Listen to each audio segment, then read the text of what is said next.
Books কবিতাটি। Books কবিতার থেকে আমি 10টি প্রশ্ন খুবই আমার কাছে ইম্পর্টেন্ট মনে হয়েছে, সেই 10টি নিয়ে আলোচনা করছি।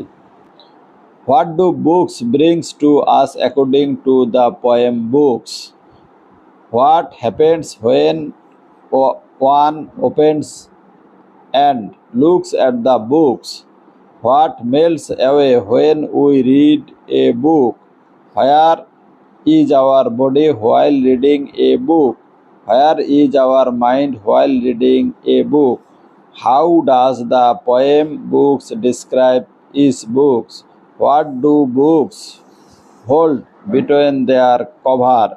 Who is the poet of the main po- who is the poet of the poem books?